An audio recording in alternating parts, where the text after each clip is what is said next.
India के जो minister हैं राजनाथ सिंह साहब, उन्होंने दिल्ली में एक तकरीब में खिताब करते हुए सिंध से मुतल्लिक एक बहुत ही क्रिटिकल स्टेटमेंट दे दी है, जिससे मीडिया में बहुत हलचल मची हुई है। उन्होंने कहा है कि टुडे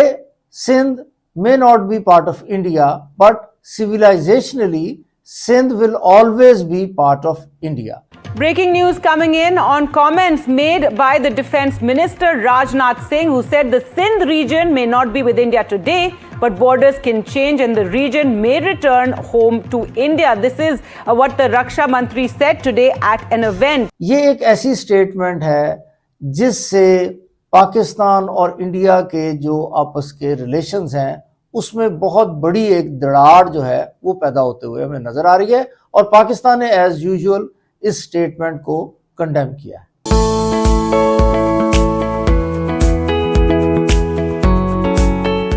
उन्होंने साथ ये भी कहा है कि Sindhi Hindus from his generation never fully accepted the accession of province to Pakistan. यानी उन्होंने ये कहा है कि उनकी जो जनरेशन है, जो सिंधी जनरेशन है, उसने सिंध का पाकिस्तान में शामिल होना एक्सेप्ट ही नहीं किया, जो कि एक रियलिटी से हटकर बात है और इसके अलावा एक ज्योग्राफी को चैलेंज करने वाली बात है। एक सेटल्ड जो फॉर्मूला है पार्टीशन का, उसको बेसिकली चैलेंज करने वाली बात है। मिनिस्टर और इतने बड़े मुल्क का एक मिनिस्टर अगर इस तरह की बात करता है तो ये बहुत ही एक समझ लें कि इररेस्पॉन्सिबल स्टेटमेंट है from the norms of diplomacy and from the norms of international relations and international law.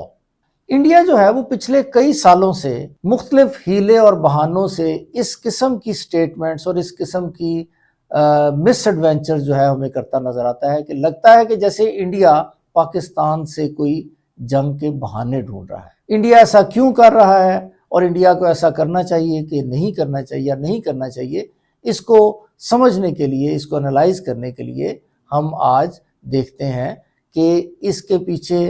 India की इस किस्म की जो हरकतों सकनात हैं उसके पीछे क्या मुहर्रिकात जो हैं वो कार फरमा हो सकते हैं। इससे पहले कि हम इन सारी चीज़ों की एनालिसिस करें, हमें ये बात समझनी चाहिए कि इंडिया जो है उसकी जो पॉलिसी ओरिएंटेशन है, उसका जो फोकस है, मेन फोकस, वो पाकिस्तान है। और इसी तरह पाकिस्तान की जो स्टेट पॉलिसी है उसका महवर और उसका मेन जो ऑब्जेक्टिव एंड फोकस है वो इंडिया और इंडिया की पॉलिसीज़ हैं। और ये दोनों ममालिक जो हैं ये पिछले कई सालों से, बल्कि मैं ये कहूँगा कि पार्टीशन से ही शुरू करके अब तक एक ज़ीरो सम गेम जो कहते हैं सिक्योरिटी पैराडाइम के अंदर, उसमें मुब्तला रहे हैं। यानी ज़ीरो सम गेम का मतलब ये है कि दूसरे का फ़ायदा आप अपना नुकसान समझते हैं और दूसरे का नुकसान जो है वो अपना फ़ायदा समझते हैं। तो इस कश्मकश में फिर दोनों ही एक दूसरे को काउंटर करते रहते हैं, तो अल्टीमेटली दोनों का ही उसमें फ़ायदा नहीं होता, जिसको हम ज़ीरो सम कहते हैं। अब अगर इस बैकग्राउंड में हम एनालिसिस करें तो हमें ये नज़र आता है कि इंडिया की कुछ अरसे से पाकिस्तान मुखालिफ जो एक्टिविटीज़ हैं उसमें बहुत ज़्यादा इजाफा हो गया है। तो ये इजाफा होने की रीज़न क्या हो सकती है? इसकी ऑब्वियस रीज़न यही हो सकती है, अगर हम ज़ीरो सम गेम के हवाले से देखें तो प्रॉबेबली इंडिया को इस किस्म की कुछ फीलिंग या इनसिक्योरिटी पैदा होते हुए नज़र आती है, जिसमें उसको लगता है कि शायद पाकिस्तान कुछ फ़वाइद जो हैं वो हासिल करने में कामयाब होने जा रहा है, रीजनली या इंटरनेशनली। तो उसको काउंटर करने के लिए उसकी जो मुखालिफाना एक्टिविटीज़ हैं उनका बढ़ना या उनमें इजाफा होना नेचुरल है, क्योंकि एक ज़ीरो सम गेम जिसमें ये दोनों ममालिक शामिल हैं, इसमें किसी एक का फ़ायदा दूसरे का नुकसान समझा जाता है।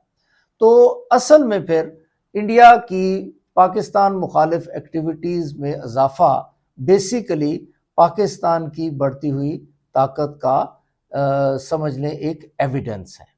अब अगर हम पाकिस्तान को इंडियन लेंस से देखें तो हमें ये बात वाज़ेह तौर पर समझ आ जाएगी। कुछ अरसे से पाकिस्तान के रीजन में जो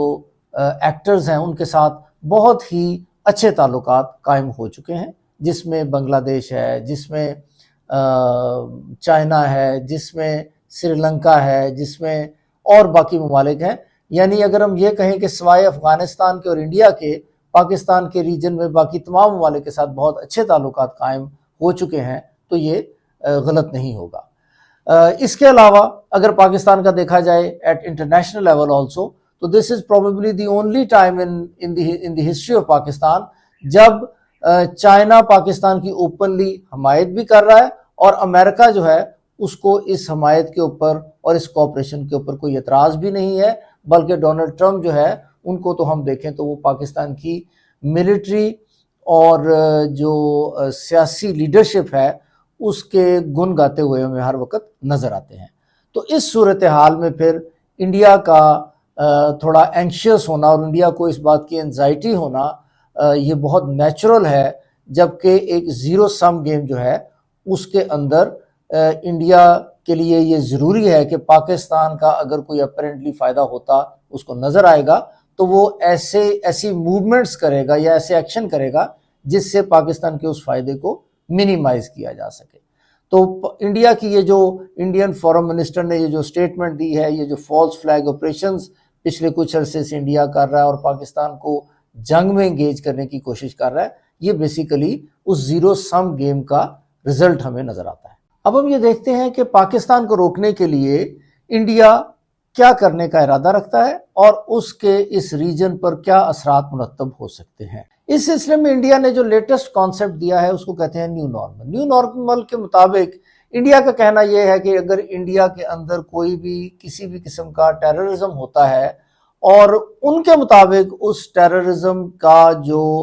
ऑफशूट है वो पाकिस्तान की तरफ उसका इशारा मिलता है, तो पाकिस्तान पर वो अटैक कर देगा, यानी पाकिस्तान के साथ जंग में इन्वॉल्व हो जाएगा। एक तो इंडिया की ये पॉलिसी है। उसके साथ साथ अब हमें ये जो राजनाथ साहब की जो स्टेटमेंट है इसको हम ये कह सकते हैं कि री राइटिंग दी हिस्ट्री। तो इंडिया जो है अब अपनी स्टेटमेंट्स के ज़रिए से और शायद इसमें से कोई पॉलिसी भी निकालने की कल को कोशिश की जाए जिससे वो इंडिया की जो पार्टीशन हुई 1947 में उसको चैलेंज करते हुए नज़र आता है।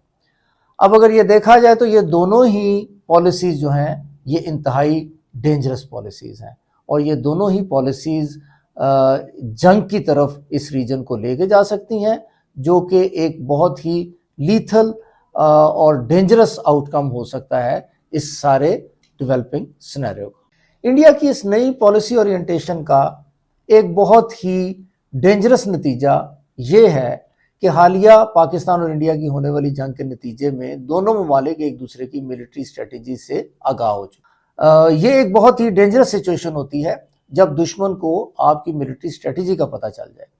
तो इससे ये क्या हुआ है, इसके नतीजे में अब दोनों ममालिक के दरमियान में जो न्यूक्लियर थ्रेशोल्ड है वो बहुत नीचे आ गया है, यानी जंग की सूरत में हो सकता है खुदा न खास्ता पाकिस्तान या इंडिया को न्यूक्लियर ऑप्शन जो है वो लेना पड़ जाए।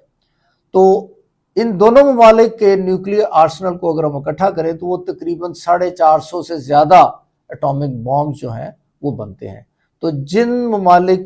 दो ममालिक की यानी कि इंडिया और पाकिस्तान की आर्मीज जो हैं और मिलिट्री इस्टेब्लिशमेंट जो हैं वो इतने बड़े न्यूक्लियर बॉम्ब्स के ढेर पर बैठे हों,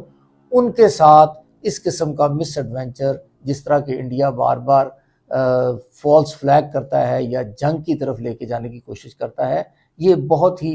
डेंजरस सूरत हाल हो सकती है और इसमें पूरी की पूरी दुनिया जो है इसकी लपेट में आ सकती है। तो इसको अवॉइड करना चाहिए और इंटरनेशनल कम्युनिटी को पर्टिकुलरली द लीडिंग जो military powers of the world है like China, like America, like Russia, उनको इसमें रोल प्ले करना चाहिए। अब आखिर में हम ये देखते हैं कि क्या इंडिया को इन स्टेटमेंट्स का कोई फ़ायदा भी हो सकता है। तो अपेरेंटली हमें नज़र आता है कि सवाए इलेक्शन में पॉपुलैरिटी गेन करने के, जहां पर पाकिस्तान कार्ड और अब सिंध कार्ड जो है वो इंडियन लीडरशिप इस्तेमाल करती है, इसके अलावा कोई फ़ायदा हमें होता हुआ नज़र नहीं आता। अगर हम राजनाथ साहब की स्टेटमेंट को इन टोटलिटी देखें तो फिर तो ना सिर्फ पाकिस्तान बल्कि बांग्लादेश, श्रीलंका और अफगानिस्तान भी इंडिया का ही हिस्सा होने चाहिए या फ्यूचर में इंडिया का हिस्सा हो सकते हैं, जो कि बिल्कुल पॉसिबल हमें नज़र नहीं आता। तो इस लिहाज से ये एक बहुत ही बचगाना स्टेटमेंट है on the part of the foreign minister of such a big country. दूसरी तरफ हम ये भी देखते हैं कि पाकिस्तान और इंडिया की जो जंग है उसमें इंडिया की शिकस्त जो है उसको अब डॉक्यूमेंट किया जा चुका है। पर्टिकुलरली ये जो लेटेस्ट यूएस कांग्रेस में जो रिपोर्ट पेश की गई उसके हवाले से इस रियलिटी को कि पाकिस्तान ने इंडिया को शिकस्त दी इस वॉर में, उससे अब डिनाई नहीं किया जा सकता। तो इस सिचुएशन में इंडिया का मिसएडवेंचर जो है वो वैसे भी डिप्लोमेसी के हवाले से, मिलिट्री स्ट्रेटजी के हवाले से इट इज़ अनक्वालिफाइड रिस्पॉन्स। यानी इंडिया को जो कि शिकस्त हुई है एक जंग में, तो इस तरह के मुल्क को फिर दोबारा वो कोशिश नहीं करनी चाहिए लॉजिकली स्पीकिंग। तो इंडिया का ये जितनी भी एफर्ट है इसको अक्लमंदी के तकाज़ों के ख़िलाफ़ समझा जाता है एट इंटरनेशनल लेवल और एट रीजनल लेवल ऑल्सो। अब अगर इंडिया ये समझता है कि जो पाकिस्तान और इंडिया की जंग में जो इंडिया को शिकस्त का सामना करना पड़ा